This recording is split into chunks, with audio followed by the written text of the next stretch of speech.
আসসালামু আলাইকুম। আজ ৪ জানুয়ারি ২০২৬ রোববার। শুরু করছি চেঞ্জ টিভি প্রতিদিনের গল্প অনুষ্ঠান। দর্শক, আপনাদের সঙ্গে রয়েছে আমি ইমতিয়াজ আহমেদ। শুরুতেই সংবাদ শিরোনাম। মাহাদিকে নিয়ে অদ্ভুত যা ঘটছে প্রশাসনে। যে গোয়েন্দা কৌশলে মাদুরোকে আটক করে মার্কিন সেনারা।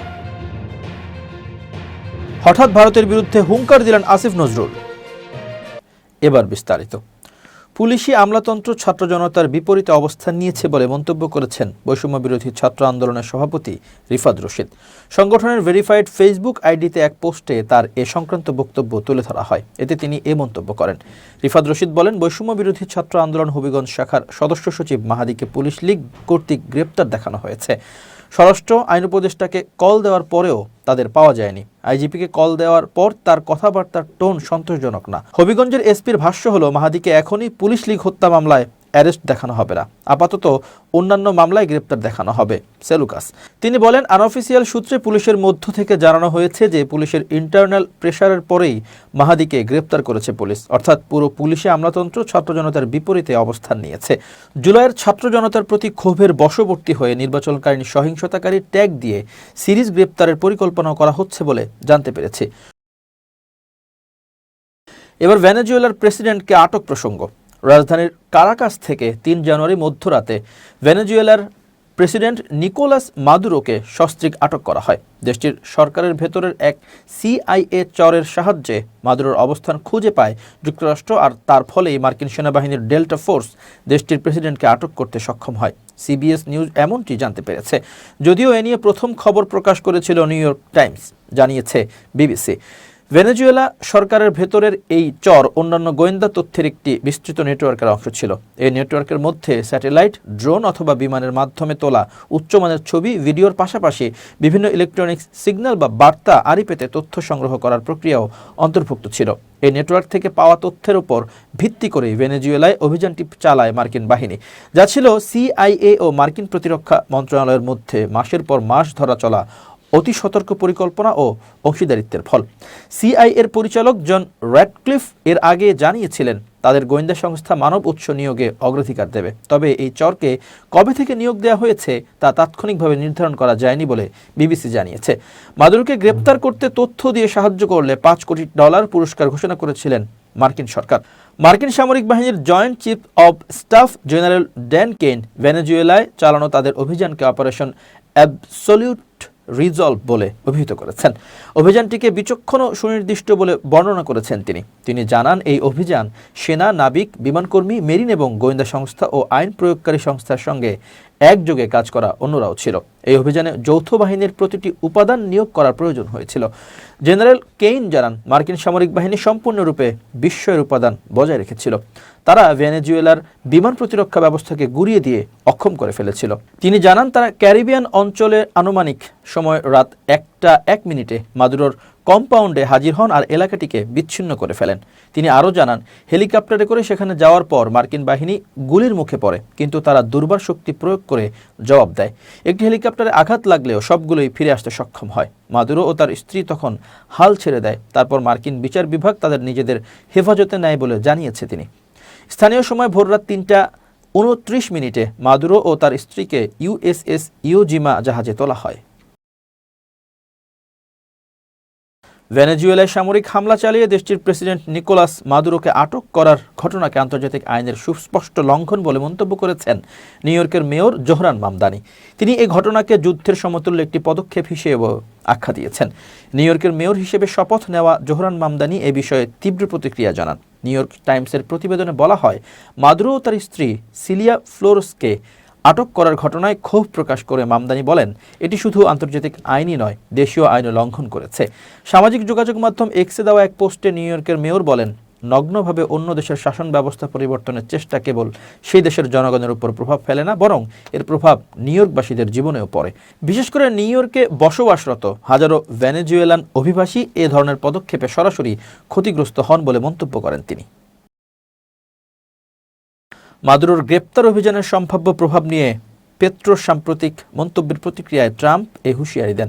এই অভিযানের পরিণতি সম্পর্কে উদ্বিগ্ন নন বলে মন্তব্য করেছেন কলম্বিয়ার প্রেসিডেন্ট পেত্রো। শনিবার মার-আ-লাগোতে এক সংবাদ সম্মেলনে এ প্রসঙ্গে সাংবাদিকদের প্রশ্নের জবাবে ট্রাম্প বলেন, তার কোকেন তৈরির কারখানা আছে, সে কোকেন তৈরি করছে এবং সেগুলো যুক্তরাষ্ট্রে পাঠাচ্ছে।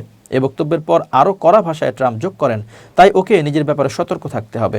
ভেনেজুয়েলা অভিযানের পর ট্রাম্পের এই হুঁশিয়ারি লাতিন আমেরিকার রাজনীতিতে নতুন করে উত্তেজনা বাড়াতে পারে বলে ধারণা করা হচ্ছে। এছাড়া প্রয়োজনে ভেনেজুয়েলায় দ্বিতীয় দফায় আরও অনেক বড় হামলা চালানোর প্রস্তুতি রয়েছে বলেও জানিয়েছেন মার্কিন প্রেসিডেন্ট। তবে তিনি বলেন, প্রথম অভিযানের সাফল্য বিবেচনায় দ্বিতীয় দফায় হামলার প্রয়োজন নাও হতে পারে। আসন্ন ত্রয়োদশ জাতীয় সংসদ নির্বাচনে পোস্টাল ব্যালটে ভোটদানের গোপনীয়তা রক্ষায় কঠোর অবস্থান নিয়েছে নির্বাচন কমিশন ইসি। ভোট দেওয়ার ছবি বা ভিডিও সামাজিক যোগাযোগ মাধ্যমে শেয়ার করলে সংশ্লিষ্ট ভোটারের জাতীয় পরিচয়পত্র ব্লক করা সহ ফৌজদারি মামলাও করা হতে পারে বলে জানিয়েছেন নির্বাচন কমিশনার আনোয়ারুল ইসলাম সরকার।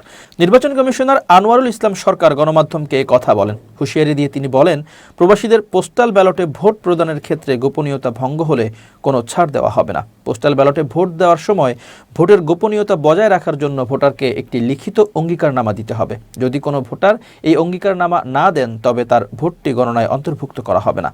আনোয়ারুল ইসলাম সরকার বলেন, যদি কেউ ভোট দেওয়ার ছবি বা তথ্য সামাজিক যোগাযোগ মাধ্যমে প্রচার করে এবং সেটি শনাক্ত করা যায় তবে তাৎক্ষণিকভাবে তার এনআইডি ব্লক করে দেওয়া হবে। এছাড়া গোপনীয়তা ভঙ্গের অভিযোগে সংশ্লিষ্ট ব্যক্তির বিরুদ্ধে ফৌজদারি মামলাও করা হবে। ইসি জানায়, ত্রয়োদশ জাতীয় সংসদ নির্বাচনে প্রবাসীদের পাশাপাশি নির্বাচনী দায়িত্বে নিয়োজিত ভোটার, নিজ এলাকার বাইরে কর্মরত সরকারি চাকরিজীবী এবং আইনি হেফাজতে থাকা ব্যক্তিরা পোস্টাল ভোট বিডি অ্যাপের মাধ্যমে নিবন্ধন করতে পারছেন। ডাকযোগে ব্যালট পেপার পেতে প্রবাসীদের নিজ নিজ দেশের সঠিক ঠিকানা ব্যবহারের পরামর্শ দিয়েছে ইসি। প্রয়োজনে নির্ভরযোগ্য বন্ধু, আত্মীয় বা পরিচিত কোনো প্রতিষ্ঠানের ঠিকানা ব্যবহার করতে বলা হয়েছে। ইসির সর্বশেষ তথ্য অনুযায়ী ভোটারদের মধ্যে পোস্টাল ভোটের ব্যাপক আগ্রহ দেখা যাচ্ছে। শনিবার রাত 10:30 পর্যন্ত নির্বাচন কমিশনের ওয়েবসাইটের তথ্য মতে মোট 12,92,500 জন ভোটার নিবন্ধিত হয়েছেন। আইন উপদেষ্টা আসিফ নজরুল বলেছেন, বাংলাদেশের একজন ক্রিকেটার চুক্তিবদ্ধ হওয়া সত্ত্বেও ভারতে খেলতে যেতে পারেন না। সেখানে বাংলাদেশের গোটা ক্রিকেট টিম বিশ্বকাপ খেলতে যাওয়া নিরাপদ মনে করতে পারে না। ফেসবুকে এক পোস্টে তিনি একথা বলেন। তিনি লিখেছেন, উগ্র সাম্প্রদায়িক গোষ্ঠীর কাছে নতি স্বীকার করে বাংলাদেশের ক্রিকেটার মুস্তাফিজুর রহমানকে দল থেকে বাদ দেওয়ার জন্য কলকাতা নাইট রাইডার্সকে নির্দেশ দিয়েছে ভারতের ক্রিকেট বোর্ড। আমি এর তীব্র নিন্দা ও প্রতিবাদ জানাচ্ছি। তিনি আরও লেখেন, ক্রীড়া মন্ত্রণালয়ের দায়িত্বপ্রাপ্ত মন্ত্রী হিসেবে আমি ক্রিকেট কন্ট্রোল বোর্ডকে বলেছি তারা যেন আইসিসির কাছে পুরো বিষয়টি ব্যাখ্যা করে লেখে। বোর্ড যেন জানিয়ে দেয় যে যেখানে বাংলাদেশের একজন ক্রিকেটার চুক্তিবদ্ধ হওয়া সত্ত্বেও ভারতে খেলতে পারে না, সেখানে বাংলাদেশের গোটা ক্রিকেট টিম বিশ্বকাপ খেলতে যাওয়া নিরাপদ মনে করতে পারে না। বোর্ড থেকে বাংলাদেশের বিশ্বকাপের খেলাগুলো শ্রীলঙ্কায় অনুষ্ঠিত করার অনুরোধ জানানোর নির্দেশনাও আমি দিয়েছি।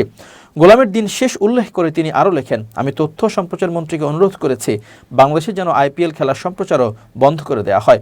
আমরা কোনো অবস্থাতেই বাংলাদেশের ক্রিকেটার ও বাংলাদেশকে অবমাননা মেনে নেব না। নিলামে চেন্নাই সুপার কিংসের সঙ্গে লড়াই করে 9 কোটি 20 লাখ রুপিতে বাংলাদেশি মুদ্রায় যা প্রায় 12 কোটি 68 লাখ টাকায় দলে ভিড়িয়েছিল। মুস্তাফিজকে দলে ভিড়িয়েছিল কলকাতা। আসর শুরুর আগেই মাঠের বাইরে হস্তক্ষেপে গুরুত্বপূর্ণ এই বিদেশি খেলোয়াড়কে হারানোর এখন আর্থিক ক্ষতির মুখে দলটি। সাধারণত ইনজুরি বা খেলোয়াড় নিজে সরে দাঁড়ালে অর্থ ফেরত পাওয়া যায় না, কিন্তু মুস্তাফিজের ক্ষেত্রে বিষয়টি নিয়ন্ত্রণের বাইরের পরিস্থিতি হিসেবে বিবেচিত হচ্ছে। নিয়ম বলছে ফ্র্যাঞ্চাইজি নিজে থেকে সংশ্লিষ্ট ক্রিকেটারকে ছেঁটে ফেলেনি। বিসিসিআই সরকারিভাবে হস্তক্ষেপ করে নির্দেশ দিয়েছে মুস্তাফিজকে আইপিএল থেকে বাদ দেওয়ার জন্য, কারণ এমন এক পরিস্থিতি তৈরি হয়েছে যেটা কেকেআর বা মুস্তাফিজুরের হাতে নেই। এই ক্ষেত্রে কেকেআর অর্থ দিতে বা চুক্তির শর্ত পূরণে বাধ্য নয়।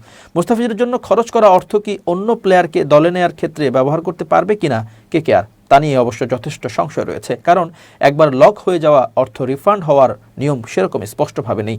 যদিও বোর্ড সচিব দেবজিৎ সাইকিয়া জানিয়েছেন কেকেআর ফিজের বিকল্প ক্রিকেটার নিতে পারে, কিন্তু মুস্তাফিজুরের জন্য ব্যয় করা অর্থ কেকেআর ফেরত পাবে কিনা সে নিয়ে কিছু বলেনি তিনি। অন্যদিকে বিসিসিআই বা কেকেআরের কাছে ক্ষতিপূরণ দাবি করার প্রস্তাবও বা রাস্তাও খোলা থাকছে মুস্তাফিজুরের কাছে। তিনি যদি ক্ষতিপূরণ দাবি করেন সেই অর্থ কে মেটাবে সে নিয়েও কোনো সুস্পষ্ট নির্দেশনা নেই। আর্থিক ক্ষতি কাটিয়ে উঠলেও মাঠের ক্ষতিপূরণ করা কলকাতার জন্য কঠিন হয়ে দাঁড়াবে। ডেথ ওভার স্পেশালিস্ট এবং কাটার মাস্টার হিসেবে মুস্তাফিজুরের সমমানের বোলার এই মুহূর্তে খুঁজে পাওয়া কেকেআরের জন্য বড় চ্যালেঞ্জ। বিশেষ করে নিলাম পরবর্তী সময়ে মানসম্পন্ন বিদেশি পেসারের সংখ্যা সীমিত হওয়ায় ফ্র্যাঞ্চাইজিটি চাপে রয়েছে। রাজনৈতিক দলগুলো গণভোটের ক্ষেত্রে হ্যাঁ নাকি না ভোটের পক্ষে ইশতেহারে তা সুস্পষ্টভাবে উল্লেখ করার দাবি জানিয়েছেন সুশাসনের জন্য নাগরিক সুজন সম্পাদক বদিউল আলম মজুমদার। তিনি বলেছেন, যদিও দলগুলো জুলাই জাতীয় সনদে সংস্কার বাস্তবায়নের অঙ্গীকার করেছে, কিন্তু তাদের ইশতেহারেও এটি সুস্পষ্টভাবে লিপিবদ্ধ থাকতে হবে। গণমাধ্যমকে এসব কথা বলেন বদিউল আলম মজুমদার। তিনি বলেন, শুধু সুষ্ঠু ও নিরপেক্ষ নির্বাচনই যথেষ্ট নয়, গণতান্ত্রিক উত্তরণে যেতে হবে, গণতন্ত্রকে প্রাতিষ্ঠানিকীকরণ করতে হবে, প্রতিবারই যেন সুষ্ঠু নির্বাচন হয় সেই ব্যবস্থা করতে হবে। রাজনৈতিক দলগুলোকে আইন মেনে কাজ করার আহ্বান জানিয়ে বদিউল আলম মজুমদার বলেন, রাজনৈতিক দলগুলো গণতান্ত্রিক না হলে দেশে গণতন্ত্র প্রতিষ্ঠিত হবে না। সংবাদ সম্মেলনে বিগত নির্বাচনগুলোতে জয়ী প্রার্থীদের সম্পদ বৃদ্ধির বিষয়টি তুলে ধরে বদিউল আলম মজুমদার বলেন, ক্ষমতার সঙ্গে জাদুর কাঠি রয়েছে। রাজনীতিবিদদের জানাতে হবে, ক্ষমতা যাওয়ার মাধ্যমে অর্থবিত্তের মালিক হওয়ার যে সুযোগ, রাজনীতির ব্যবসায়ীকরণ ও ব্যবসায়ের রাজনীতিকরণের অবসান তারা কিভাবে ঘটাবেন। এর আগে সূচনা বক্তব্যে বদিউল আলম মজুমদার বলেন, নির্বাচনী ইশতেহার একটি লিখিত চুক্তি, স্বাক্ষরিত না হলেও এটি ভোটারদের সঙ্গে দলগুলোর চুক্তি। এই চুক্তি অমান্য করলে যেন নাগরিকদের আদালতে যাওয়ার সুযোগ থাকে, মানুষ যেন প্রশ্ন করার সুযোগ পায় যে দলগুলো তাদের অঙ্গীকার কতটা বাস্তবায়ন করেছে। তিনি বলেন, নবম জাতীয় সংসদ নির্বাচনের আগে আওয়ামী লীগ দিন বদলের সনদ নামে একটি ইশতেহার করেছিল। পরবর্তী সময়ে আওয়ামী লীগ তাদের সেই অঙ্গীকার ভুলে গেছে, তার মাসুলও দিতে হয়েছে দলটিকে। রাজনৈতিক দলগুলোর ইশতেহারে অন্তর্ভুক্ত হওয়া উচিত এমন 15টি বিষয় সুজনের পক্ষ থেকে সংবাদ সম্মেলনে তুলে ধরেন বেসরকারি নর্থ সাউথ বিশ্ববিদ্যালয়ের ডিন অধ্যাপক AKM ওয়ারেসুল করিম।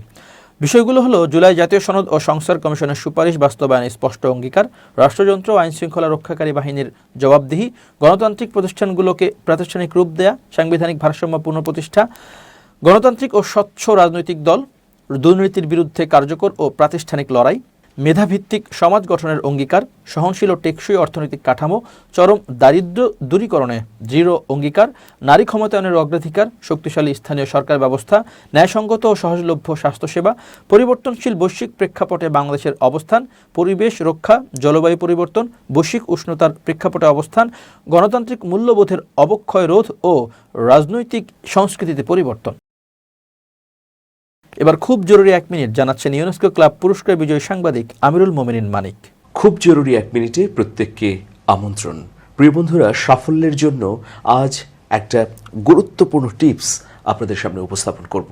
আপনি স্বার্থপর যদি হতে পারেন, তাহলে সাফল্য আপনার হাতের মুঠোয় ধরা দেবে। ভুল বোঝার কোনো সুযোগ নেই। স্বার্থপর বলতে ফোকাস ঠিক রাখা। আপনি জীবনে যা হতে চান বা যে কাজটি সফলভাবে করতে চান, সেই দিকে নিরন্তরভাবে লক্ষ্য স্থির রেখে এগিয়ে যাওয়াই হচ্ছে স্বার্থপর হওয়া। আপনি অন্যের কথায় প্রভাবিত হয়ে যদি আপনার নির্দিষ্ট লক্ষ্য থেকে দূরে সরে যান বা অন্য একটি কাজে যুক্ত হয়ে যান, তাহলে কিন্তু আপনি আর সফল হতে পারবেন না। এই জন্যে সফলতার পূর্ব শর্ত হচ্ছে নিজের লক্ষ্যে স্বার্থপর হওয়া। গোটা পৃথিবী যদি আমাকে বলে তুমি কাজটি থেকে সরে যাও, আমি সরব না, বরং আমি লক্ষ্য পানে দৃঢ়চিত্তে এগিয়ে যাব। এটাকেই আসলে বলছি যে স্বার্থপর হওয়া।